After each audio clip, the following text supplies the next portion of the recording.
Hey guys, hello and welcome to another episode of Fleet Battles, and today is one of those very special days where we have no Star Wars factions at play, and we go a little bit wonky. Right off the bat today, I feel like I owe you guys an apology. Typically when I make a video, I spend a lot of time finding relevant images or video to put over my narration. It keeps it interesting for you guys. However, as some of you may or may not know, depending on how closely you follow the channel and whether you're part of the Discord, I am going to New York for a couple of days for a Star Wars related event. So I'm here the night before I fly out trying to make a video for you guys, and I just realized that I don't have time to both record and edit it as I would traditionally do so. So today, unfortunately, all you guys have to look at is this one still image, and it's not going to change throughout the entire video. I'm sorry, I just don't have time to do anything else. If I upload a video tomorrow, which I'm not sure if I'm going to have time to record a second one, you should expect the same thing. So if you really enjoy the visuals that are typically in my videos and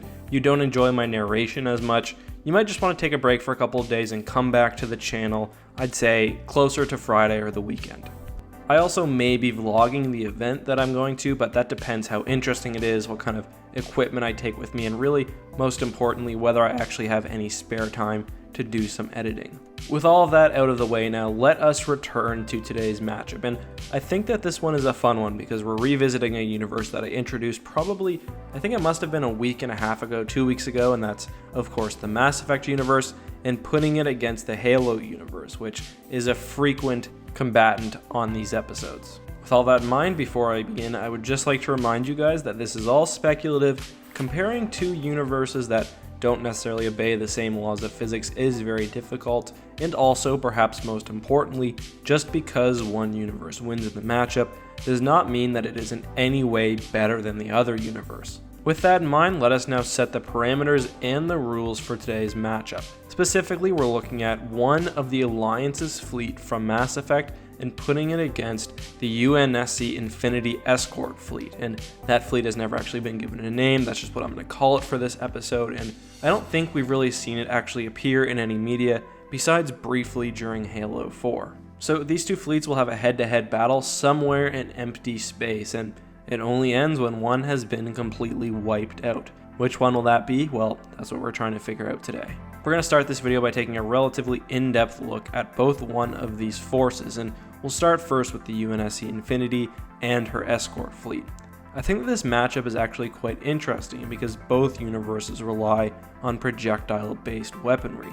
Halo, however, relies on very big projectiles going very quickly, and they really have to rely on one of those taking out an entire ship to be victorious. I think that this is probably exemplified by the UNSC Infinity, which is essentially a very big gun that can fly through space. Along with the Infinity, the Escort fleet that actually accompanied it is the one that we see at the beginning of the Halo 4 War Games menu. We also see another Escort fleet at the end of Forward Unto Dawn that is much larger, but again, it's even harder to tell just how many ships are in that one. From what I could tell here though, this fleet had of course the Infinity and then 9 of the Autumn-class heavy cruisers. The Autumn-class heavy cruisers were a new ship that came about post-Human Covenant War.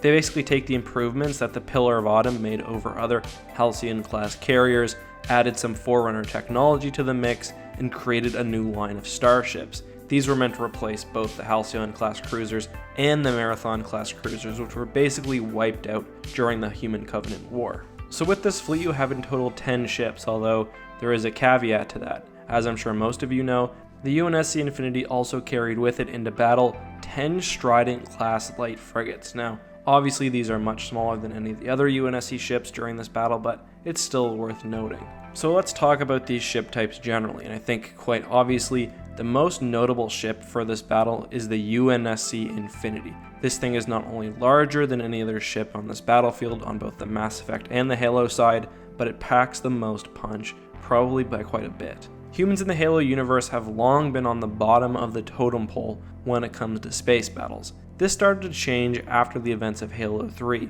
when humanity started to incorporate Forerunner-based technology into their starship design. Probably the most obvious manifestation of this was the fact that most UNSC ships now have shields where before the war none of them did. But it's more than just that. Ships are also now faster, they're also stronger in other aspects, and they are more slip space capable. And the Infinity really represents this probably better than any other ship in existence. The Infinity's main source of damage comes from 4 magnetic accelerator cannons. These can fire extremely quickly and are supposedly more powerful even than an orbital defense platform. However, along with these weapons, the Infinity would have also carried nuclear missiles, various other missile pods, and flak cannons used to protect against other weapons. The Infinity also appears to be extraordinarily resilient, at least to kinetic-based damage. We see in Halo 4 that it rams a Covenant cruiser and doesn't even stop. Its shield flickers and it keeps going. In addition, the Infinity also housed many Spartan 4s, and Spartan boarding parties could perhaps be effective in this battle if the range was proper. Inside the 5-kilometer long Infinity were 500-meter long Trident class frigates, and as I said, there were 10 of these. Each one of these ships had a Mac cannon, was shielded, and in all honesty probably would have been pretty important naval assets had they existed during the Human Covenant War. As would, of course, the 9 Autumn-class cruisers which escorted the Infinity. These alone probably could have changed the tide for the Battle of Earth, at least in the early stages, and again, that's because these ships were heavily upgraded with Forerunner technology. Not only were the Autumn-class cruisers substantially larger than the old Halcyon or Marathon types, but they're also shielded like the Infinity. We don't really know a whole lot about this ship other than it was quite durable, and most importantly, we don't know whether it had the unique triple firing Mac that the Pillar of Autumn had, but I think it's pretty undoubtable that these ships were quite powerful. I think since I've mentioned Macs or Mac cannons at this point so many times, it is important to talk about them for a few seconds, especially where later on in this video we're going to have to compare these weapons with the ones used by Mass Effect capital ships. Put basically, Macs are very large coil guns which fire a round typically made of tungsten very, very fast. And these aren't small rounds, these aren't pebbles, these are things that are hundreds of tons, if not thousands of tons, depending on the size of the cruiser that it's attached to. Frigates, for example, would probably fire projectiles that were 500 or 600 tons.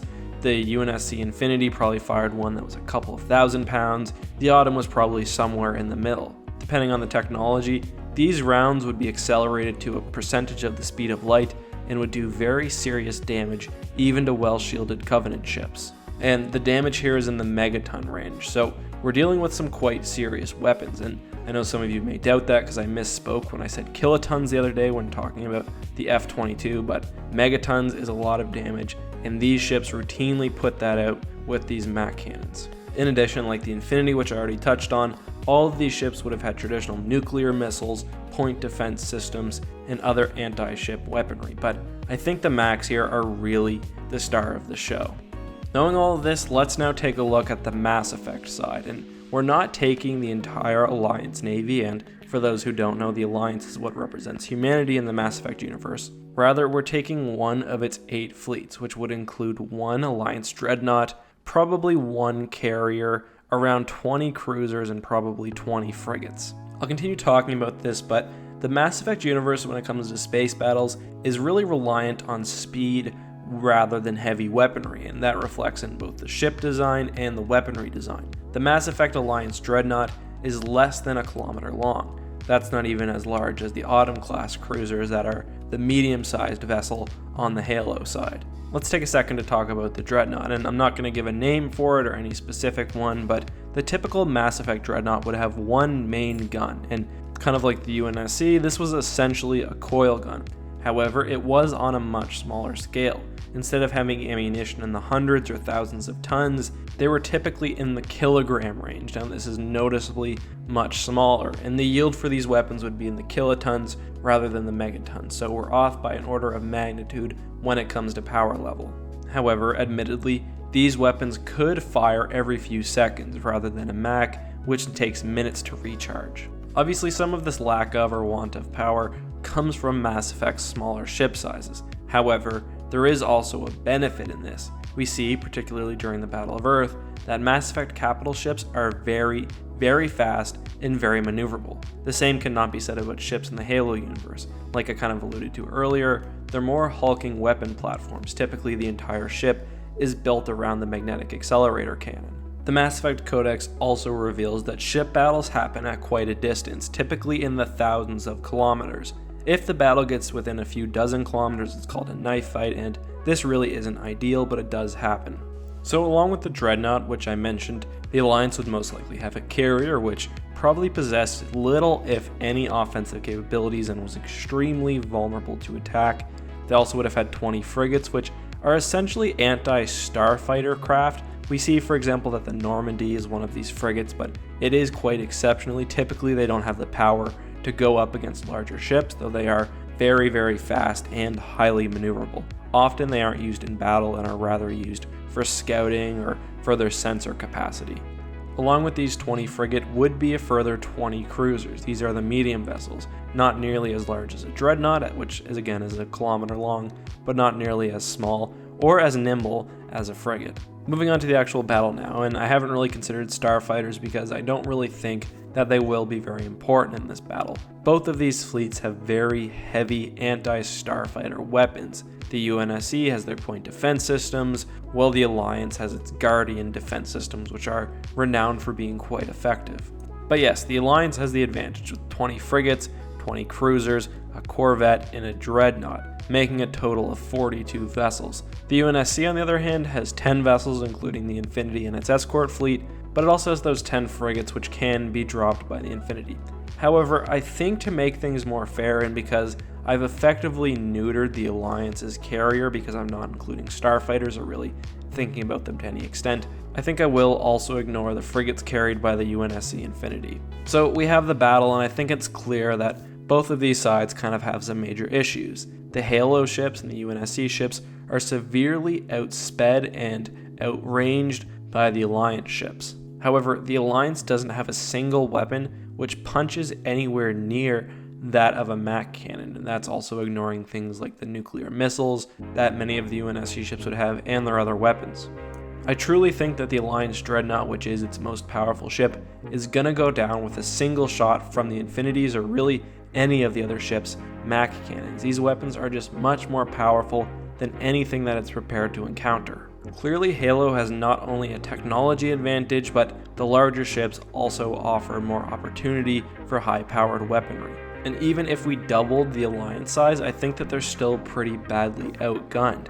The UNSC is going to be picking off enemy ships with single shots, and although the Alliance weapons are admittedly faster, I don't think that really matters when they can't hold up to any sort of real attacks. Again, Halo does have a problem where it doesn't have the speed or really the range to fight from long distances like the Mass Effect ships do, so it's going to immediately want to close distance as much as possible. Perhaps the human ships with their advanced Forerunner technology could do a minor slip space jump, but even if they couldn't, I think that they would eventually be able to get within MAC range. Realistically, if this battle were to happen, the Mass Effect ships would probably run away, but given that this is a fight to the death, I'm not going to allow that here. And in a battle to the death, the Halo ships are just too large, too powerful, and most likely too well shielded. I mean, again, we saw what the Infinity did to that poor Covenant cruiser. I just don't see how traditional projectile-based weapons at the size being used by the Alliance will be effective in any sort of meaningful way. Ultimately, in the Mass Effect universe, humanity has been an interstellar empire for less than 100 years. The same cannot be said about Halo, and much of that is most likely where the victory comes from the UNSC here. Mass Effect, although being a very fun universe and a really great universe, is pretty technologically young when compared with universes like Star Wars or Star Trek or Halo, and the power level differences are quite drastic. I think even if you doubled, tripled the size of the Mass Effect fleet here, Halo just has too many weapons, and the UNSC ships at this point after the Human Covenant War are just too well armed. So I've ranted and raved a bit today. I hope you guys kind of still enjoyed this episode, and yes, I am giving the win to the UNSC, and I say they win 9.5 times out of 10. The only bit of an exception I've left there is if the Alliance's AI is somehow able to affect the UNSC's AI such that they can do some sort of shenanigans, but I don't really foresee that happening.